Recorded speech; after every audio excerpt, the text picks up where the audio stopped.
गुवाहाटी के एक 5 star hotel में एक व्यक्ति रिसेप्शन पर फ़ोन करता है। फ़ोन करने के बाद बोलता है कि कमरा नंबर 922 में आपको जाना चाहिए। वहाँ जाने के बाद देखना चाहिए एक व्यक्ति बीमार हो चला है, उसकी हालत ज़्यादा ख़राब है, आपको देखना चाहिए। जैसे ही रिसेप्शन पर ये सूचना मिलती है, रिसेप्शन वाले तुरंत ही कमरा नंबर 922 की तरफ दौड़ते हैं, जाते हैं, दरवाज़ा खुलकर जैसे ही देखते हैं, उस दृश्य को देखने के बाद उनके होश फाख्ता हो जाते हैं। दरअसल जो रिसेप्शन पे सूचना मिली थी, यहाँ सूचना बिल्कुल अलग थी। दरअसल एक व्यक्ति फर्श पर पड़ा हुआ है और वो खून से लथपथ था। उसकी जब नब्ज़ टटोली जाती है, देखा जाता है तो उस व्यक्ति की मौत हो चुकी थी। अब ये होटल वालों की हालत ख़राब हो जाती है। तुरंत ही ये रिसेप्शन पर जाते हैं और ये देखने की कोशिश कर रहे थे कि आखिरकार फ़ोन आया कौन से कमरे से था। उसके बाद ये देखा जाता है और सीसीटीवी कैमरे में उसी व्यक्ति ने जिसने फ़ोन किया था उसकी हालत देखी जाती है। वो गेस्ट कहाँ पर है तो सीसीटीवी कैमरे में पता चलता है कि वो तो भाग रहा है। तभी सूचना पुलिस को दी जाती है। पुलिस मौके पर पहुंचती है और इस मामले की जांच पड़ताल में जुट जाती है। अभी कुछ ही घंटे बीते थे कि पुलिस ने उस व्यक्ति को आखिरकार पकड़ ही लिया। और जब इस घटनाक्रम का खुलासा होता है तो पता चलता है कि जिस व्यक्ति की हत्या की गई है, दरअसल वो व्यक्ति कोई सामान्य व्यक्ति नहीं था, बल्कि करोड़पति व्यक्ति था। उसके शौक थोड़े गलत थे, इसलिए उसका कत्ल हो जाता है। क्यों हुआ था कत्ल, क्या वजह थी, आज इसी वजह पर पूरी जानकारी जुटाने की कोशिश करते हैं। आदाब, नमस्कार, सत श्री अकाल। मैं उस्मान सैफी। आज की जो सच्ची घटना मैं आपको सुनाने जा रहा हूँ, ये सच्ची घटना है असम प्रदेश का एक सबसे बड़ा नगर है जिसे हम गुवाहाटी के नाम से जानते हैं। दरअसल कहानी शुरू होती है पश्चिम बंगाल के कलकत्ता से। बात कर रहा हूँ सितंबर 2023 की। एक व्यक्ति जो कि महाराष्ट्र के पुणे शहर का रहने वाला होता है, जिस व्यक्ति का नाम है संदीप सुरेश कामले, जिसकी उम्र लगभग 42 साल के आसपास होती है, जो कि कारों का डीलर होता है। वो व्यक्ति पुणे में शास्त्री नगर का निवासी होता है। एक बार ऑफिशियल टूर पर वो कलकत्ता गया था। कलकत्ता में घूमने के बाद इधर उधर वापस वो आता है बोरदोलाई अंतर्राष्ट्रीय हवाई अड्डे पर। वहीं पर पास में एक होटल होता है, 5 स्टार होटल। उस 5 स्टार होटल में वो रुक जाता है। वहाँ रुकने के बाद जो भी उसकी ज़रूरतें होती हैं एक होटल में किसी भी मुसाफिर के लिए, वो रुकता है, बातचीत करता है। वहाँ की जो सुख सुविधाएं थीं उस सुख सुविधाओं से उसे बहुत अच्छा लगता है। खासकर अच्छा लगता है वहाँ पर एक लड़की से मिलना जुलना। एक लड़की होती है, इसका नाम होता है अंजलि शो, जो कि पश्चिमी बंगाल के ज़िला हावड़ा के एक इलाका होता है घोषलैन हरि श्रीकेश, वहाँ की रहने वाली होती है। उससे बातचीत करता है। जब नाम पूछा जाता है तो लड़की अपना नाम बताती है, अंजलि शो। दरअसल अंजलि शो की उम्र होती है 22 साल। जो कारोबारी होता है, जो करोड़पति बिजनेसमैन होता है, उसकी उम्र होती है 42 साल। ठीक 20 साल छोटी लड़की, और 20 साल छोटी लड़की पर दिल आ जाता है। उससे कहता है कि तुम मुझे इतनी अच्छी लगी, बहुत ज़्यादा, मैं तुमसे दोस्ती करना चाहता हूँ। जैसे दोस्ती की बात आती है वो लड़की मुस्कुराती है और वो विरोध नहीं करती, क्योंकि अमूमन होटलों में इस तरह से लोग तारीफ़ करते हैं काम की। और अंजलि जब इसकी काम की तारीफ़ हो रही थी तो वो खुश हो जाती है। कुछ दिन बीत जाते हैं। उसके बाद फिर से ऑफिशियल टूर पर कलकत्ता जाना था इस संदीप सुरेश कामले को, जो कि कारों का डीलर होता है। पैसे की कोई कमी नहीं थी, वो करोड़पति आदमी होता है। उस लड़की से फिर दोबारा मुलाकात होती है। तो दोबारा मुलाकात करने के बाद कहता है कि देखो मैं तुमसे दोबारा मिलने के लिए आ गया हूँ। जब इस तरह की बातचीत करता है तो थोड़ी नज़दीकियाँ बढ़ जाती हैं, यानी कि दोस्ती से कहानी थोड़ी सी ऊपर पहुँच जाती है। उसके बाद उसको कुछ ऑफर किए जाते हैं, उससे बातचीत की जाती है और बातचीत करते करते वो थोड़ा नज़दीक आ जाते हैं। अभी तक वो इस होटल में रुके थे, लेकिन वो कहता है कि अगर तुम्हें कोई एतराज़ ना हो तो हम कलकत्ता के किसी दूसरे होटल में चलें। लड़की तैयार हो जाती है। 20 साल छोटी लड़की जब तैयार हो जाती है वो होटल में जाती है, और होटल में जाने के बाद दोनों की नज़दीकियाँ बढ़ जाती हैं, यानी कि दोनों एक दूसरे के इतने करीब आ जाते हैं कि अब उनके बीच में कपड़े भी नहीं थे, बिना कपड़ों के एक दूसरे के पास आ जाते हैं। उस व्यक्ति को बहुत अच्छा लगा उसके पास, और तभी उसने कहा कि अगर कोई एतराज़ ना हो तो क्या हम इन पलों को अपने कैमरे में कैद कर लें।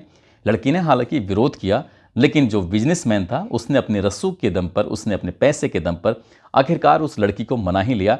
और उसकी जो अंतरंग तस्वीरें थीं, अंतरंग वीडियो थी, अपने मोबाइल में उसने उनको कैद कर लिया।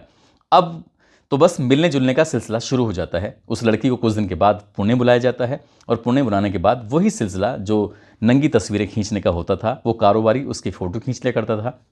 फ़ोटो खींचने के बाद उसके करीब आ जाता है बहुत ज़्यादा। अब ये 2-3 महीने लगातार इनका सिलसिला चलता रहा। कभी भी कहीं भी किसी भी होटल में मिलना, कभी कलकत्ता में तो कभी पुणे में, कभी कलकत्ता में, इस तरह से लगातार चलता रहा।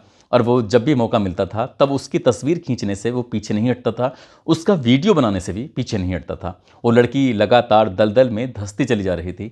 शुरुआत उसकी ना नुकुर से हुई, और बस पहली वाली बात को ही आधार बनाकर उसके साथ वो इस तरह से अंतरंग इसकी तस्वीरें लेना शुरू कर दिया। लेकिन वो लड़की नहीं जानती थी कि जिससे बात करती है वो शादीशुदा है, और 13 साल की लड़की का बाप भी है। और एक दिन तो हद हो जाती है जब उस कारोबारी ने कहा कि मैं तुमसे शादी करना चाहता हूँ। लड़की ने कहा कि तुम तो खुद शादीशुदा हो, 13 साल की तुम्हारी लड़की है, तो ये कैसा मुमकिन होगा।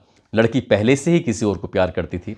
जिस व्यक्ति से वो प्यार करती थी उससे जाकर पूरी कहानी बताई कि मैं बहुत बुरी तरह से फंस चुकी हूँ। दरअसल वो लड़का भी हालांकि रहने वाला तो उत्तर प्रदेश का होता है, लेकिन फिलहाल वो ज़िला हावड़ा के ऋषिकेश जो हावड़े ज़िले में लगता है वहीं का रहने वाला होता है, जालुकबारी में।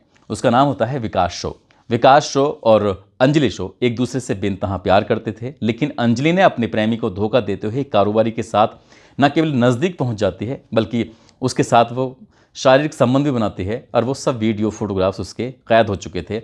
लेकिन इस बीच में उसने कहा मैं तुमसे शादी करना चाहता हूँ। इसने शादी के लिए मना किया तो अंजलि के परिवार वालों का नंबर भी उस कारोबारी के पास होता है। कुछ तस्वीर कुछ वीडियो निकाल कर वो उनके परिवार वालों को भेज देता है और जैसे ही लड़की के परिवार वालों को ये तस्वीर मिलती हैं तो उनके पैरों तले ज़मीन खिसक जाती है। अब इस लड़की के करैक्टर को लेकर घर में परिवार में तरह तरह की बातें हो रही थी। लड़की काफ़ी रोती है, गिड़गिड़ाती है उस कारोबारी के सामने, कहती है कि तुमने मेरी ज़िंदगी को बद से बदतर कर दिया है। तुम्हारे पास जो ये फ़ोटोग्राफ्स हैं, तुम्हारे पास जो ये वीडियो हैं, इसे डिलीट कर दो, मुझे बेवजह बदनाम करने की कोशिश मत करो। वो रोती है, गिड़गिड़ाती है, लेकिन कारोबारी कहता है कि शादी तो करनी ही पड़ेगी, ज़िंदगी मेरे साथ ही बितानी ही पड़ेगी, मैं तुम्हें हर तरह की सुख सुविधाएं दूंगा। इस तरह का उसने लालच भी देना शुरू कर दिया। लड़की मना करती थी, कारोबारी बार बार जिद करता था। आखिरकार उसने अपने प्रेमी से पूरी कहानी बयां की। प्रेमी ने कहा कि ठीक है, कुछ ऐसा करते हैं जिससे कि ये जो फोटो हैं, जो वीडियो हैं, वो हमेशा के लिए ख़त्म हो जाएं।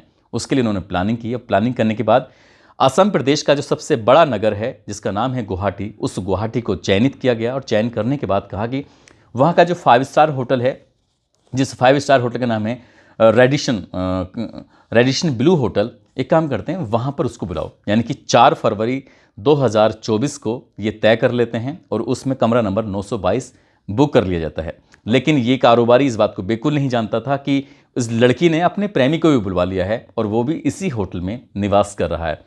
शर्त ये लगी थी कि जब वहाँ पर हम होंगे दरवाज़ा मैं खोल दूंगी, अंदर आना है, दोनों मोबाइल चुराने हैं और चुराने के बाद वहाँ से चुपचाप निकल जाना है। अब मोबाइल उसके पास नहीं रहेंगे क्योंकि मोबाइल के अंदर ही पिक्चर और वीडियो बनी हुई हैं। यदि वो मोबाइल गायब हो जाएंगे तो मेरी ज़िंदगी का कलेश हमेशा के लिए ख़त्म हो जाएगा। और जो ये मुझे बार बार ब्लैकमेल करके जो किसी ने कभी पुणे कभी कलकत्ता इस तरह से बुलाता है, वो बात भी पूरी तरह से ख़त्म हो जाएगी।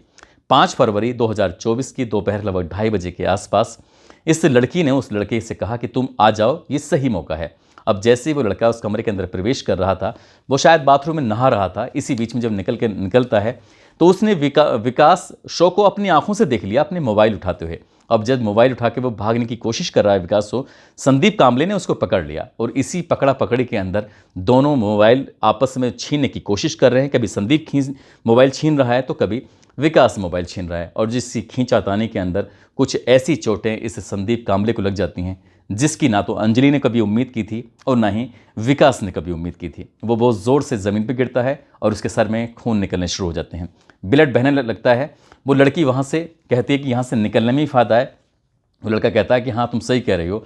तुरंत ही वो मोबाइल लेकर यहाँ से भागने की कोशिश कर रहे थे। जैसे ही जाते हैं उन्होंने कहा जाते जाते एक काम करते हैं, कहीं इसकी हालत ज़्यादा ख़राब ना हो जाए, इसलिए रिसेप्शन पर फ़ोन करके डॉक्टर को बुलवाते हैं, हो सकता है कि इलाज हो, ठीक हो जाएगा। वो नहीं जानते थे कि जिस व्यक्ति को उन्होंने धक्का दिया है, गिरा है, उसके सर से ज़्यादा चोट लगी है, खून बह रहा है, वो मर भी सकता है।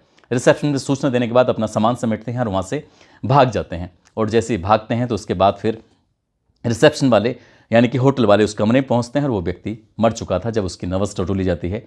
अब क्योंकि बात पूरी होटल पे ना आ जाए इसलिए तुरंत ही पुलिस को फ़ोन किया। पुलिस मौके पर आती है और पुलिस ये सोचने पर मजबूर हो जाती है कि आखिरकार ये मरने वाला व्यक्ति कौन है, क्यों है। बहुत सारे तरह के सवाल थे।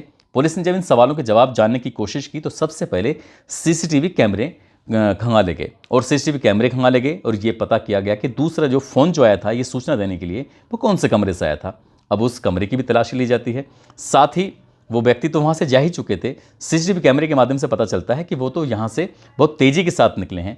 अब ये लिस्ट देखी जाती है, यानी कि गेस्ट लिस्ट कि कौन कौन गेस्ट आए थे, उनका फ़ोन नंबर क्या है, उनका आधार का नंबर क्या है, उनका पता क्या है। जब इनके बारे में पता किया जाता है तो पता चलता है कि दोनों ही एक शहर यानी कि पश्चिमी बंगाल के पते पर, वो कलकत्ता के पते पर वो रहने वाले थे। अब इससे पहले कि वो गेस्ट कैसे जाएंगे, ये भी पुलिस के लिए सवाल था। पुलिस ने रेलवे स्टेशन पर बस स्टॉप पर, साथ ही हवाई अड्डे पर। वहाँ पर उन्होंने, पुलिस ने अपनी चौकसी बिठाई। साथ ही ये पता करने की कोशिश की कि आखिरकार वो जो हवाई जहाज लैंडिंग मतलब उड़ने वाला है गुवाहाटी से कलकत्ता के लिए, तो ये किस वक्त जाएगा। इनकी रात को 9:15 पे जाने वाला था और उस गुवाहाटी वाली फ़्लाइट जो कि कलकत्ता तक जा रही थी, तो पता चलता है कि अंजलि शॉ और विकास शॉ का नाम उसमें शामिल होता है। जैसे ही पुलिस को पता चलता है, पुलिस ने घेराबंदी शुरू कर दी और घेराबंदी करने के बाद ये 5 फरवरी 2024 की शाम लगभग 6:30 बजे के आसपास का वक्त था। तभी अजारा एक इलाका लगता है। अजारा, उस इलाके में पुलिस ने जो घेराबंदी की, उस पोश इलाके में ये प्रेमी और प्रेमिका दोनों पकड़े जाते हैं। पकड़ने के बाद जब पुलिस ने लेके आती है, तब वो पूरी कहानी बताते हैं कि ये व्यक्ति नूड फोटो की वजह से लगातार ब्लैकमेल कर रहा था, उसके शारीरिक शोषण कर रहा था और शादी करने के लिए लगातार दबाव बना रहा था। उनका मारने का कोई इरादा नहीं था, लेकिन हादसा कुछ ऐसा हो जाता है कि उस व्यक्ति की मौत हो जाती है और ये घटनाक्रम पूरा सोशल मीडिया पर वायरल हो जाता है। पुलिस ने घटनाक्रम का खुलासा करते हुए दोनों आरोपियों को गिरफ्तार किया और गिरफ्तार करने के बाद जेल भेज दिया। पुलिस ने कोशिश की है कि जो भी इसमें जांच करने के बाद सत्यता आएगी, चार्जशीट लगाकर जो भी पूरा मामला होगा उसके बाद कोर्ट भेजा जाएगा। कोर्ट ये तय करेगा कि आखिरकार इनको कितनी सज़ा मिलनी चाहिए, कितनी नहीं मिलनी चाहिए। लेकिन वहाँ की जब पुलिस ने खुलासा किया, प्रेस कॉन्फ्रेंस की, तो प्रेस कॉन्फ्रेंस करने के बाद ये ज़रूर बताया कि अंजलि शॉ को यदि उस कारोबारी से दिक्कत थी तो पुलिस का सहारा लेना चाहिए था। हालांकि ये सब जानते हैं कि पुलिस जब किसी को शिकायत मिलती है तो शिकायतों को कितनी गंभीरता से लेती है। जब मामला बड़ा हो जाता है, तूल पकड़ जाता है, कुछ हाईलाइट हो जाता है, तब पुलिस की कार्यप्रणाली कुछ अलग दिशा में चली जाती है। फिर पुलिस अपनी वाहवाही करने के लिए कुछ भी करने को तैयार हो जाती है।